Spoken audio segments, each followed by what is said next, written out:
അച്ഛനും അമ്മയും ആശങ്കയോടെയാണ് വിളിച്ചത്. എല്ലാം യാതൊരു തടസ്സങ്ങളും കൂടാതെ നടന്നെന്ന് പറഞ്ഞപ്പോൾ അവർക്കും ആശ്വാസമായി. പൂർണിമയും രാജേന്ദ്രൻ തറവാട്ടിലുള്ളതുകൊണ്ട് അവരും തറവാട്ടിലാണെന്ന് പറഞ്ഞപ്പോൾ സന്തോഷമായി ഭാമയ്ക്ക്. വർഷങ്ങളെടുത്താലും വല്യമ്മ ആഗ്രഹിച്ചതുപോലെ ഒന്നാകാൻ സാധിച്ചല്ലോ എന്നതായിരുന്നു ഏറെ സന്തോഷം. ഡോക്ടർ റൂമിലേക്ക് വന്ന് വിശദമായി തന്നെ നോക്കി. വൈകിട്ട് വേണമെങ്കിൽ പോകാമായിരുന്നു. പിന്നെ അഞ്ജലി പറഞ്ഞുകൊണ്ടാണ് നാളെ രാവിലെ പോകാമെന്ന് പറഞ്ഞത്. പതുക്കെ നടക്കണം കേട്ടോ. ഈ വരാന്തയിൽ നടന്നാൽ മതി. ചെറിയ വലിച്ചിൽ തോന്നും, സാരില്ല. ഫിസിക്കൽ റിലേഷൻ 2 ആഴ്ച കഴിഞ്ഞിട്ട് മതി. അത് മാത്രം ഒന്ന് ശ്രദ്ധിച്ചാൽ മതി. മെഡിസിൻ എഴുതിയിട്ടുണ്ട്, കൃത്യമായി കഴിക്കണം. പറഞ്ഞിട്ട് ഡോക്ടർ പോയി. കുറച്ചു സമയം കഴിഞ്ഞപ്പോൾ കൂട്ടുകാർ വന്നു. നിച്ചുമോൾ ഭാമയെ കിടക്കുന്ന കണ്ടപ്പോൾ കരയാൻ തുടങ്ങി. കുഞ്ഞു വിചാരിച്ചത് ഭാമയ്ക്ക് എന്തോ അസുഖമാണെന്നാണ്. മോള് കരയണ്ട, ആന്റിക്കൊന്നുമില്ലടാ. ഭാമ മോളെ മടിയിലിരുത്തി കൊഞ്ചിച്ചുകൊണ്ട് പറഞ്ഞു. മറ്റന്നാൾ നിങ്ങൾ പോകുന്നത് വരെയുള്ള റൂം റെന്റ് എല്ലാം സെറ്റ് ചെയ്തിട്ടുണ്ട്. അൻവർ പിക്ക് ചെയ്യാൻ വരും എയർപോർട്ടിലേക്ക് പോകാൻ. ടിക്കറ്റും മറ്റും അവന്റെ കയ്യിലുണ്ട്. ഇപ്പോൾ ഇനി നാട്ടിലെത്തിയിട്ട് കാണാം. എയർപോർട്ടിൽ ഞങ്ങളുണ്ടാകും. സുധിയെല്ലാം പറഞ്ഞേൽപ്പിച്ചു. വൈകിട്ട് അവർ യാത്ര പറഞ്ഞിറങ്ങി. അവർ ഇറങ്ങിയതിന് ശേഷമാണ് നടക്കാനായി നന്ദന്റെ കയ്യിൽ പിടിച്ച് ഭാമ വരാന്തയിലേക്ക് ഇറങ്ങിയത്. വീൽ ചെയർ തള്ളിക്കൊണ്ടുവരുന്ന കണ്ടപ്പോൾ അവർ മാറി നിന്നു. നന്ദൻ, അരുൺ വിളിച്ചു. ഭാമയും നന്ദനും നോക്കിയപ്പോൾ ഇരിക്കുന്നത് അരുണാണ്. അവന്റെ തലയിലെ വലിയ കെട്ടും ഇടത് കൈയിലെയും കാലിലെയും പ്ലാസ്റ്റർ കണ്ടപ്പോൾ ഭാമയുടെ മുഖത്ത് പകപ്പായിരുന്നു. എന്തുപറ്റി? എന്താ ഇവിടെ? അരുൺ ആശങ്കയോടെ ചോദിച്ചു. അതൊന്നുമില്ല, ചെറിയൊരു സർജറി ഉണ്ടായിരുന്നു ഭാമയ്ക്ക്. അതിനുവേണ്ടി അഡ്മിറ്റ് ആയതാണ്. തനിക്ക് ആക്സിഡന്റ് പറ്റിയെന്നറിഞ്ഞു. നന്ദൻ പറയുന്ന കേട്ടപ്പോൾ ഭാമ അവനെ നോക്കി നെറ്റിച്ചൊളിച്ചു. താൻ മാത്രം അറിഞ്ഞില്ലല്ലോ എന്ന അർത്ഥത്തിൽ. ഭാഗ്യം കൊണ്ടാണ് രക്ഷപ്പെട്ടെന്ന് പറഞ്ഞാൽ മതിയല്ലോ. എന്തായാലും ഒരു കണക്കിന് നന്നായി. നിങ്ങളെ ഒരിക്കലും ഇവിടെ പ്രതീക്ഷിച്ചില്ല. വർഷ, ഇതാണ് ഞാൻ പറഞ്ഞ നന്ദകിഷോറും ഭാര്യ ഭാമപ്രിയും. വീൽ ചെയർ പിടിച്ചുകൊണ്ട് നിൽക്കുന്ന ഡോക്ടറെ നോക്കി നന്ദനും ഭാമയും. ഇത് വർഷ, ഇവിടെയാണ് വർക്ക് ചെയ്യുന്നത്. എൻ്റെ നാട്ടുകാരിയാണ്. ഒരേ സ്കൂളിലാണ് പഠിച്ചിരുന്നവരായിരുന്നു ഞങ്ങൾ. ഞാനെന്ന് മനസ്സിലാക്കി. നമ്മൾ സ്നേഹിക്കുന്നവരുടെ പിന്നാലെയല്ല നമ്മൾ പോകേണ്ടത്, നമ്മളെ സ്നേഹിക്കുന്നവരുടെ പിന്നാലെയാണ് എന്ന്. കുട്ടിക്കാലത്തെ തുറന്നോ പറയാത്ത ഇഷ്ടം ഇത്ര പ്രായമായിട്ടും ഇവൾ മനസ്സിൽ കൊണ്ടു നടക്കുന്ന കാര്യം ഇപ്പോഴാണ് എനിക്ക് തിരിച്ചറിയാൻ കഴിഞ്ഞത്. അതിനും ഞാൻ നന്ദി പറയേണ്ടത് ഭാമയോടാണ്.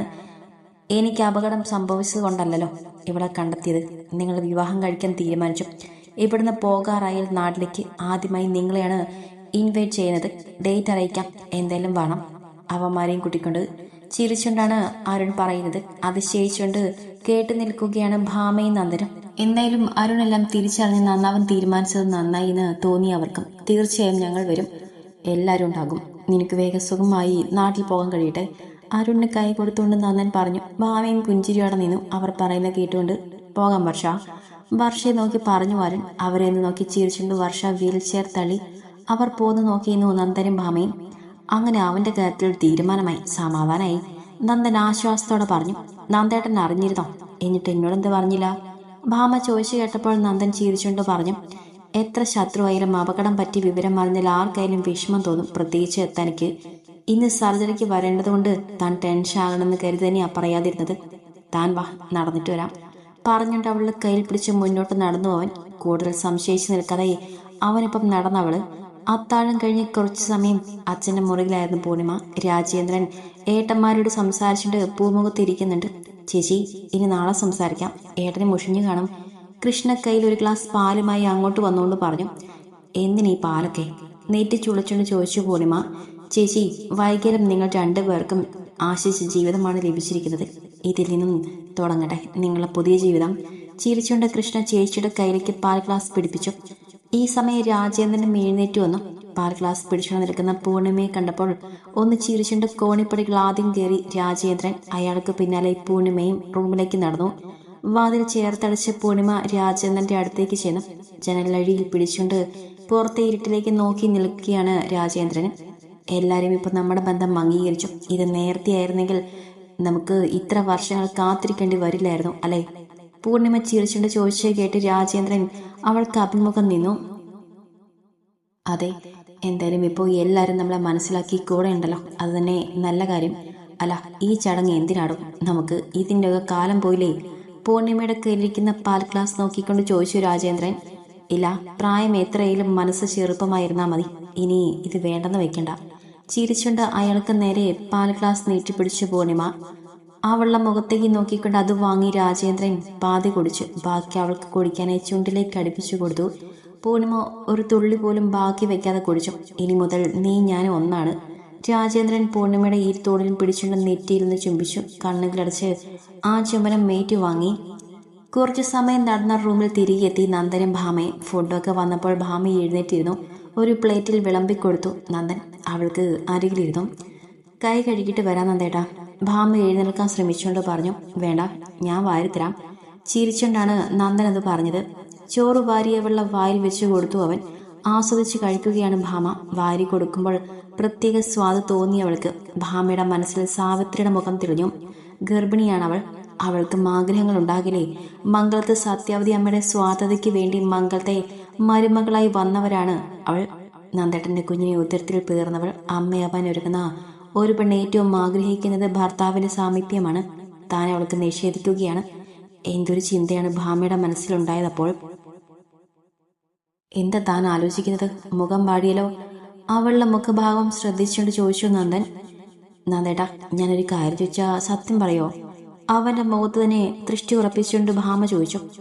ഇതുവരെ നിന്നോട് ഞാൻ കള്ളം പറഞ്ഞിട്ടില്ല. ഇനി പറയാനും ആഗ്രഹിക്കുന്നില്ല. ചോദിക്ക്. അത്ര താല്പര്യമില്ലാത്ത മട്ടിലാണ് നന്ദന്റെ സംസാരം. ഈ സമയത്ത് ചോദിക്കാതിരിക്കാൻ കഴിയാത്തത് കൊണ്ടാണ് ചോദിക്കുന്നത്. നന്ദേട്ടനെ വിഷമമൊന്നും തോന്നരുത്. നന്ദേട്ടൻ ഞാൻ വിഷമിക്കാതിരിക്കാൻ വേണ്ടിയല്ലേ എൻ്റെ കൂടെ വന്നത്. എൻ്റെ വിഷമം നന്ദേട്ടൻ മനസ്സിലാക്കി. സാവിത്രി നന്ദേട്ടൻ്റെ കുഞ്ഞിൻ്റെ അമ്മയാകാൻ തയ്യാറെടുക്കുകയാണ്. അവളെ ഓർക്കുന്നില്ലേ? നന്ദേട്ടൻ്റെ ജീവന്റെ അംശത്തെയാണ് അവൾ വയറ്റിൽ ചുമക്കുന്നത്. അവൾക്കും ആഗ്രഹങ്ങളുണ്ടാകില്ലേ? നന്ദേട്ടൻ ഇതുപോലെ അവളുടെ അരികിൽ ഉണ്ടാകണമെന്ന്. പ്രഗ്നൻസി ടൈമിലാണ് സ്ത്രീകൾ ഏറ്റവും കൂടുതൽ ഭർത്താക്കന്മാരുടെ സാമീപ്യം ആഗ്രഹിക്കുന്നത്. അവൾ അവസ്ഥയിൽ കൂടി കടന്നു പോകുമ്പോൾ കുറ്റബോധം തോന്നുന്നുണ്ടോ നന്ദേട്ടന്? ഭാമ ചോദിച്ചു കേട്ടപ്പോൾ അവൾക്ക് കൊടുക്കാനായി എടുത്ത ഉരുള പ്ലേറ്റിൽ തന്നെ വെച്ച് അവളെ നോക്കി നന്ദൻ. അവളുടെ ആഗ്രഹങ്ങളെപ്പറ്റി ഞാൻ ചിന്തിക്കാറില്ല. കാരണം ഞാൻ ആഗ്രഹിച്ചിട്ടില്ല. അവൾ എൻ്റെ ജീവിതത്തിലേക്ക് കടന്നു വന്നത്. അത് അവൾക്കും അമ്മയ്ക്കും അറിയാം. അതുകൊണ്ടാണ് അവർ എന്നെ തേടി വരാത്തത്. പിന്നെ അവളുടെ വയറ്റിൽ വളരുന്ന കുഞ്ഞിൻ്റെ അച്ഛനെയാണ് അവൾക്ക് വേണ്ടതെങ്കിൽ അവൾ എന്നെ തേടി വരുമായിരുന്നു ഉറപ്പായിട്ടും. അവൾക്ക് വേണ്ടത് എൻ്റെ ലേബലിലൊരു കുഞ്ഞ് മാത്രമാണ്. അതായത് ആ കുഞ്ഞിലൂടെ അവൾക്ക് ലഭിക്കാൻ പോകുന്ന മംഗളത്ത് തറവാടിൻ്റെ ഭരണം, കണക്കില്ലാത്ത സ്വത്തുക്കൾ, അധികാരങ്ങൾ. അത് മംഗളത്ത് സത്യാവതി എന്ന എൻ്റെ അമ്മ നൽകിക്കഴിഞ്ഞു. അതാണ് അവളുടെ ലക്ഷ്യവും. അധികാരങ്ങളും അവകാശങ്ങളും കൈപ്പിടിയിലൊതുക്കി മംഗളത്ത് തറവാടിന് തറവാട്ടമ്മയെ കഴിയാൻ അത് നേടിക്കഴിഞ്ഞു. എനിക്ക് യാതൊരു കുറ്റബോധം തോന്നുന്നില്ല അവളുടെ കാര്യത്തിൽ. പിന്നെ ഒന്നും അറിയാത്ത ഒരു കുഞ്ഞ്, അതിൽ കരുവായി. അതിലൊരു ചെറിയ വേദനയുണ്ട്. അതല്ലാതെ സാവിത്രി നന്ദന്റെ മനസ്സിൽ അറിഞ്ഞ അധ്യായമാണ്. ഇനി ഭാമ ഈ ചോദ്യം ആവർത്തിക്കരുത്. അവസാനം പറഞ്ഞ വാക്കുകൾക്ക് വല്ലാത്ത കടുപ്പമുണ്ടായിരുന്നു. അതവൾക്ക് മനസ്സിലാവുകയും ചെയ്തു. ഇല്ല നന്ദേട്ട, ഞാൻ മനസ്സിലൊരു സംശയം വന്നപ്പോൾ ചോദിച്ചു പോയതാണ്. നന്ദേട്ടൻ ഇങ്ങനെ വാരി തന്നപ്പോൾ ഒരു നിമിഷം അവളുടെ സ്ഥാനത്ത് നിന്ന് ചിന്തിച്ചുപോയി. വേണ്ടായിരുന്നു എന്ന് തോന്നിപ്പോയി അവൾക്ക്. ഇനി നമുക്കിടയിൽ ആ സംസാരം വേണ്ട, കഴിക്ക് പറഞ്ഞുകൊണ്ട് ഭക്ഷണം വാരിക്കൊടുത്തവൻ. കഴിച്ചു കഴിഞ്ഞ് അവൾക്ക് രാത്രി കഴിക്കാനുള്ള മരുന്നും എടുത്തു കൊടുത്തു അവൻ. അവൻ കഴിച്ച് തീരുന്നത് വരെ നോക്കിയിരുന്നു ഭാമ. കോപെട്ടുണ്ടായിരുന്നിട്ടും ഇരുവരും ഒന്നിച്ചാണ് കിടന്നത്. അവനെ നെഞ്ചിൽ തല വെച്ച് ഹൃദയമിടിപ്പ് കാതോർത്ത് കിടന്നു അവള്. അവൻ്റെ വലതുകരം അവളെ പൊതിഞ്ഞു പിടിച്ചിരുന്നു ഉറക്കത്തിലും. രാവിലെ ഡോക്ടർ ഒന്ന് ചെക്കപ്പ് ചെയ്ത് യാതൊരു കുഴപ്പമില്ല ഡിസ്ചാർജ് എഴുതി. ഉച്ചയുടെ റൂമിലേക്ക് തിരിച്ചു വന്നു അവർ. കുളിച്ച് ഫ്രഷായി വീട്ടിലേക്ക് വിളിച്ചു ഭാമ. ഹേമയ്ക്ക് വലിയമ്മയെക്കുറിച്ച് പറയുമ്പോൾ 100 നാവായിരുന്നു. ചിരിച്ചുകൊണ്ട് എല്ലാം കേട്ടിരുന്നു ഭാമ. ബോംബെയിലേക്കാണ് പോകുന്നതെന്ന് അറിഞ്ഞപ്പോൾ നാട്ടിലേക്ക് വരാൻ കുറെ നിർബന്ധിച്ചു അച്ഛനും അമ്മയും ഹേമയും. പക്ഷെ നന്ദന്റെ ആഗ്രഹം പറഞ്ഞപ്പോൾ അവർക്ക് എതിർക്കാനും തോന്നിയില്ല. ഒടുവിൽ സമ്മതിക്കേണ്ടി വന്നു ആ മാതാപിതാക്കൾക്ക്. ഹേമയുടെ എക്സാം കഴിഞ്ഞാൽ ബോംബെയിലേക്ക് വരാനും നന്ദൻ പ്രത്യേകം പറഞ്ഞു. രാവിലെ പോകുന്നത് കൊണ്ട് കൊണ്ടുപോകാനുള്ളതൊക്കെ പാക്ക് ചെയ്യുകയായിരുന്നു നന്ദൻ. പാക്ക് ചെയ്തുകൊണ്ടിരിക്കുമ്പോൾ അച്ഛൻ വിളിച്ചത്. സാവിത്രി വീട്ടിൽ നിന്ന് ഇറങ്ങിയതും മംഗളത്ത് തറവാട്ടിൽ നിന്ന് ഏത് നിമിഷവും അമ്മ ഇറങ്ങിയേക്കാം എന്നും പറഞ്ഞപ്പോൾ നന്ദൻ ചിരിക്കുകയാണ് ചെയ്തത്. അച്ഛാ, അമ്മ ചെയ്ത പാപങ്ങളുടെ ഫലം അമ്മയെ തേടി വരിക തന്നെ ചെയ്യും. ഇത്രയും കാലം എല്ലാവരെയും വഞ്ചിച്ചു അവർ. അവരെൻ്റെ അമ്മയാണെന്ന് പറയാൻ പോലും ലജ്ജ തോന്നും. ഇതൊക്കെ ഇപ്പോഴെങ്കിലും അറിഞ്ഞു നന്നായി. ഭാമയെ കൂടി അപകടപ്പെടുത്തിയാനേ അമ്മ. അതിനു മുൻപ് അവൾക്ക് ആ വീട്ടിൽ നിന്നും ഇറങ്ങാൻ തോന്നിയത് നന്നായി. എന്തായാലും കർമ്മഫലം അനുഭവിച്ചേ തീരൂ. നന്ദൻ പറയുന്ന കേട്ടപ്പോൾ ഒന്ന് മൂളി അച്ഛൻ. നിങ്ങൾ എപ്പോഴാണ് അവിടെ നിന്ന് പുറപ്പെടുന്നത്? അച്ഛൻ ചോദിച്ചു. കൃത്യമായി എല്ലാം പറഞ്ഞു നന്ദൻ. ബോംബെയിലേക്കാണ് പോകുന്നതെന്നും അമേരിക്കൻ കമ്പനി പ്രോജക്റ്റ് ഏറ്റെടുത്ത കാര്യങ്ങളും ശ്രുതിയാണ് എല്ലാ കാര്യങ്ങൾക്കും കൂടെ നിൽക്കുന്നത് എന്നും പറഞ്ഞപ്പോൾ അച്ഛൻ അവനെ കുറ്റപ്പെടുത്തി. മോനെ, നിനക്ക് എന്താവശ്യമുണ്ടെങ്കിലും എന്നോട് ചോദിക്കാലോ. 1 രൂപ പോലും അക്കൗണ്ടിലിടാതെ എന്തിനാണ് നീ വെറും കൈയോടെ ഇറങ്ങിയത്? ഇത്രയും കാലം നീ നോക്കി നടത്തിയതല്ലേ നന്ദനം ഗ്രൂപ്പ്. ഒരു ഷെയർ മതിയായിരുന്നല്ലോ നിനക്ക് പുതിയൊരു കമ്പനി തുടങ്ങാൻ. ഞാൻ പറഞ്ഞതല്ലേ. എന്നിട്ടും മറ്റൊരാളുടെ സഹായം മകൻ വാങ്ങുന്നത് കുറച്ചു തന്നെയായിരുന്നു മഹാദേവൻ തമ്പിക്ക്. അതാണ് അയാൾ അത്രയും പറയുന്നത്. അച്ഛാ, തനിച്ച് ജീവിക്കാൻ വേണ്ടി തന്നെയാണ് നന്ദൻ അവിടെ നിന്നും ഇറങ്ങിയത്. എൻ്റെ അമ്മ കാണും ഞാനും ഭാമയും സന്തോഷമായി ജീവിക്കുന്നത്. അമ്മയുടെ ഒരു പൈസ പോലും സഹായമില്ലാതെ ഞാൻ വരും. അച്ഛൻ വിഷമിക്കേണ്ട, എല്ലാം നല്ല രീതിയിൽ നടക്കട്ടെ. ഫോൺ വെച്ചു. അച്ഛൻ പറഞ്ഞ കാര്യങ്ങൾ ഭാമയോട് പറഞ്ഞു നന്ദൻ. അച്ഛൻ പാവാണ് നന്ദേട്ടാ. അത് തന്നെയാണ് മംഗളത്ത് സത്യാവതി മുതലെടുത്തത്. അവരുടെ പേര് പറയുമ്പോൾ ഭാമയുടെ സ്വരത്തിൽ പുച്ഛമായിരുന്നു. തലേദിവസം ഇറങ്ങിപ്പോയ സാവിത്രി തന്റെ വീട്ടിലായിരുന്നു. കാര്യങ്ങൾ എല്ലാവരും അറിഞ്ഞപ്പോൾ അച്ഛനും അമ്മമ്മയും വിളിച്ച് സത്യാവതിയെ വിളിച്ചു. അവർ ചോദിച്ചതിനൊന്നും മറുപടി ഇല്ലായിരുന്നു മംഗളത്ത് സത്യാവതിക്ക്. സാവിത്രി നിയമത്തിന്റെ വഴിക്ക് പോകാൻ തന്നെ തീരുമാനിച്ചു. ആ വീട്ടിൽ തനിക്ക് സേഫ്റ്റി ഇല്ലെന്ന് കാണിച്ചുകൊണ്ട് ഒരു രാത്രിയും പകലും മംഗളത്ത് തറവാട്ടിൽ തന്റെ റൂമിൽ തന്നെയായിരുന്നു സത്യാവതി. എവിടേക്കും പോകാതെ പിറ്റേ ദിവസം ഓഫീസിൽ പോകാൻ ഒരുങ്ങിയിറങ്ങി അവർ. ടാക്സിയിലാണ് സത്യാവതി ഓഫീസിലെത്തിയത്. പഴയതുപോലെ തന്റെ പ്രൗഢി ഒട്ടും കുറയ്ക്കാതെ മൂർത്തി അവരെ കണ്ടപ്പോൾ വേഗം അടുത്തേക്ക് ചെന്നു. മേഡം, വക്കീൽ വിളിച്ചിരുന്നു. മേഡത്തിനെ വിളിച്ചിട്ട് കിട്ടുന്നില്ലെന്നാണ് പറഞ്ഞത്. പെറ്റീഷൻ ഫയൽ ചെയ്തിട്ടുണ്ട്. സാവിത്രി മേഡം നടപടി എടുക്കാമെന്നാണ് പറഞ്ഞത്. ആശങ്കയുടെ മൂർത്തി പറഞ്ഞു. താനത് പ്രതീക്ഷിച്ചിരുന്നതാണ്. അതുകൊണ്ട് തന്നെ ഞെട്ടലോ പരിഭ്രമോ ഒന്നും തോന്നിയില്ല അവർക്ക്.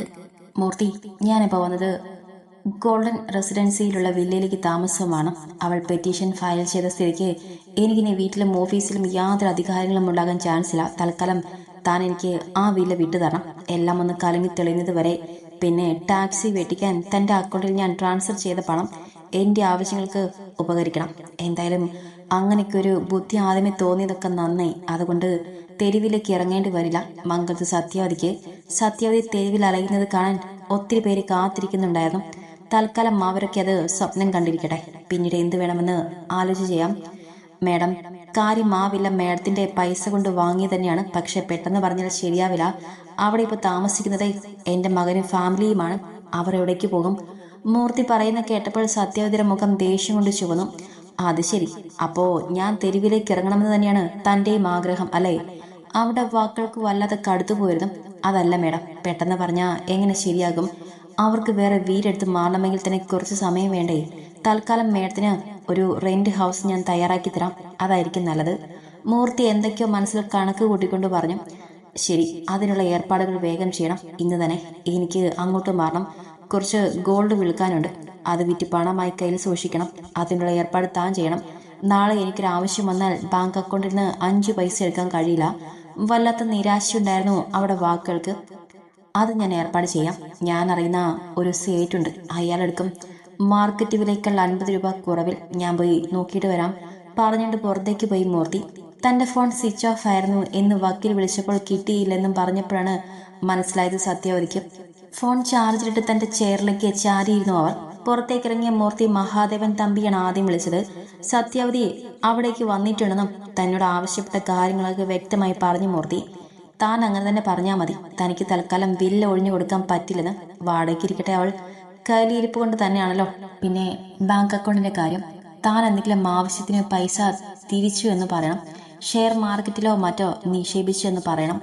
സത്യാവതി അഹങ്കരിക്കേണ്ട. ഇനിയും ചെയ്ത തെറ്റുകൾക്ക് ശിക്ഷ അനുഭവിക്കണം അവൾ. യാതൊരു വിട്ടുവീഴ്ചയും ഇല്ലാതെയാണ് മഹാദേവൻ തമ്പി സംസാരിക്കുന്നത്. മേഡം എന്തെങ്കിലും ചെയ്തു പോകുമോ സാർ? ചെറിയൊരു ഭയത്തോടെ ചോദിച്ചു മൂർത്തി. ചെയ്യുന്നെങ്കിൽ ചെയ്യട്ടെടോ. അതിന് വലിയ ശിക്ഷ അവൾക്ക് കിട്ടാനില്ല. അത്രയ്ക്ക് ക്രൂരതയല്ലേ ചെയ്തിരുന്നത്. സ്വയം ശിക്ഷിക്കുന്നെങ്കിലാകട്ടെ. പക്ഷേ അങ്ങനെയൊന്നും അടിയറവ് പറയുന്നവളല്ല സത്യാവതി. അവസാന ശ്വാസം വരെയും അവൾ പൊരുതി നിൽക്കുക തന്നെ ചെയ്യും. തൻ്റെടിയാണ്. മറ്റാരെക്കാളും എനിക്കറിയാം അവളെ. സ്വന്തം നിലനിൽപ്പിന് വേണ്ടി എന്തും ചെയ്യാൻ മടിക്കാത്തവൾ. താൻ ഞാൻ പറയുന്നവൾ ചെയ്താൽ മതി. തൽക്കാലം ഒരു വാടക വീട് സംഘടിപ്പിച്ച് കൊടുക്കുക അവൾക്ക്. മൂർത്തിയുടെ മറുപടി കാത്തു നിൽക്കാതെ ഫോൺ വെച്ച് ചാരുകസറിലേക്ക് കിടന്നു അയാൾ. ഭാര്യയെ നന്നായി മനസ്സിലാക്കിയിരിക്കുന്ന മഹാദേവൻ തമ്പി വീട്ടിലെ സമാധാനത്തിനും തന്റെ മകനു വേണ്ടി സ്വയം അഭിനയിച്ച് ജീവിക്കുകയായിരുന്നു ഇത്രയും നാളും. മംഗളത്ത് വീട്ടിലേക്ക് സത്യാവതി വന്ന അന്നു മുതൽ താൻ അനുഭവിക്കുന്നതാണ് അവരുടെ ഭരണം. ഭർത്താവിന് ലഭിക്കേണ്ട ഒരു പരിഗണനയും അവർ തനിക്ക് നൽകിയിട്ടില്ല. തന്റെ സ്വത്തുക്കൾക്ക് അവകാശിയായി തീരുകയായിരുന്നു അവരുടെ ലക്ഷ്യം. അതുകൊണ്ട് തന്നെയാണ് നന്ദനം ഗ്രൂപ്പിന്റെ പാതി അവകാശി സത്യാവതിയായി മാറിയത്. മോനെ ദേവ, നീ വിഷമിക്കാതെ. എല്ലാം കേട്ടിട്ട് തന്നെ എനിക്ക് പേടിയാകുന്നു. ഒരു തരത്തിൽ പറഞ്ഞാൽ നീയും ഞാനുമൊക്കെ അവൾ നിന്ന് രക്ഷപ്പെട്ടെന്ന് കരുതിയാൽ മതി. അമ്മ പറയുന്ന കേട്ടപ്പോൾ ഒന്നും മൂളി മഹാദേവൻ തമ്പി. നന്ദനും ഭാമയും എയർപോർട്ടിൽ വന്നിറങ്ങി. സുധി അവരെ കൂട്ടിക്കൊണ്ടുപോകാൻ എത്തിയിരുന്നു. സുധിയുടെ ഫ്ലാറ്റിലേക്കാണ് അവരെ കൂട്ടിക്കൊണ്ടുപോയത്. നന്ദനും ഭാമയും തിരിച്ചെത്തിയതിൽ അവർക്ക് താമസിക്കാൻ ഫ്ലാറ്റ് നോക്കിയിട്ടുണ്ടായിരുന്നു സുധിയും ജോയിക്കുട്ടിയും. അതിന്റെ റെന്റ് എഗ്രിമെന്റ് ഒക്കെ സുധി തന്നെയാണ് ശരിയാക്കിയത്. വിവരം നന്ദനോട് പറയുകയും ചെയ്തു. ഞായറാഴ്ച പാല് കാച്ചിട്ട് അങ്ങോട്ട് താമസം മാറ്റാം. വീട്ടിലേക്ക് വേണ്ട സാധനങ്ങളൊക്കെ വാങ്ങണം നമുക്ക്. നാളെ പോയിട്ട്. തൽക്കാലം ഒറ്റമുറി ഫ്ലാറ്റാണ്. അതല്ലാതെ കുറച്ചുകൂടി ലക്ഷറി ആയിട്ടുള്ളത് കിട്ടാനില്ല. നമ്മുടെ ഓഫീസിലേക്ക് വരാനുള്ള സൗകര്യം കൂടി നോക്കണ്ടേ? വേറെ എവിടെയെങ്കിലും ഒത്തുവരികയാണെങ്കിൽ നമുക്കെടുക്കാം. ഒറ്റമുറിയൊക്കെ ധാരാളം. അതിലൊന്നും യാതൊരു പരാതിയുമില്ല. പിന്നെ നിങ്ങളോടുള്ള എൻ്റെ കടപ്പാട് കൂടിക്കൊണ്ടിരിക്കുകയാണ്. അത് മാത്രമേ ഉള്ളൂ സങ്കടം. നന്ദൻ സങ്കടത്തോടെ പറഞ്ഞത്. നീ പേടിക്കണ്ട. നിന്റെ പ്രോജക്റ്റ് അമേരിക്കൻ കമ്പനി സെലക്ട് ചെയ്തപ്പോൾ തന്നെ നീ രക്ഷപ്പെട്ടെന്ന് കൂട്ടിക്കോ. ഇപ്പൊ തന്നെ നീ എൻ്റെ കൂടെ കൂടിയിട്ട് ഇത്രയും ദിവസമല്ലേ ആയിട്ടുള്ളൂ.